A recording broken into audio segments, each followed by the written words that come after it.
అనేక సంక్షేమ పథకాల అమలుపై దృష్టిపెట్టిన తెలంగాణ సీఎం రేవంత్ రెడ్డి సామాన్యుడికి మేలు కలిగేలా పలు కీలక నిర్ణయాలు తీసుకుంటున్నారు. ప్రజా సంక్షేమమే ధ్యేయంగా ముందుకు సాగుతున్నారు. ఇందులో భాగంగానే ఇందిరమ్మ ఇళ్ల పథకాన్ని ప్రారంభించిన గవర్నమెంట్ ఈ పథకం అమలు దిశగా కసరత్తులు షురూ చేసింది.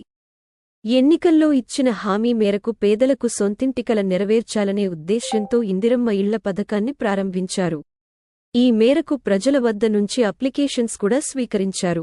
ఈ నేపథ్యంలో తాజాగా గృహ నిర్మాణ శాఖ మంత్రి పొంగులేటి శ్రీనివాస్ రెడ్డి ఇందిరమ్మ ఇళ్లపై కీలక ప్రకటన చేశారు.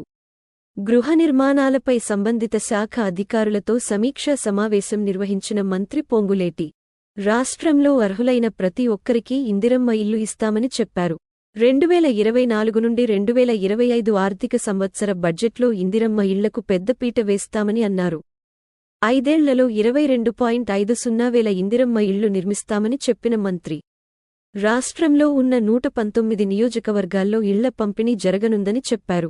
ప్రతి అసెంబ్లీ పరిధిలో 3500 ఇళ్ల చొప్పున పంపిణీ చేస్తామని తెలిపారు.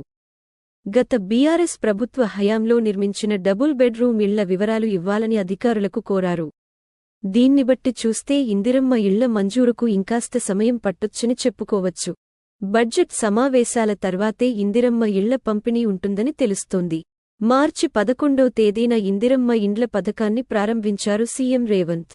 ఈ పథకం కింద తెలంగాణ రాష్ట్రంలో ఇల్లులేని పేదలకు ఇంటి నిర్మాణానికి ఆర్థిక సాయం అందించబోతోంది ప్రభుత్వం. పథకం ఆరంభంలోనే ఇంటి నమూనా చూపించిన సీఎం ఇందిరమ్మ ఇళ్లకు అర్హత ఏంటి, ఎవరెవరికి మంజూరు చేస్తారనేది పేర్కొంటూ గైడ్లైన్స్ రిలీజ్ చేశారు. ఇందిరమ్మ ఇల్లు మహిళల పేరు మీద మాత్రమే వస్తుంది. తెల్ల రేషన్ కార్డు ఉన్న కుటుంబాలు ఈ పథకానికి అర్హులు. తొలి దశలో భాగంగా సొంత జాగా ఉండి అందులో ఇల్లు లేనివారికి ఆర్థిక సాయం అందనుంది. లబ్ధిదారులు లోకల్లో నివాసితులై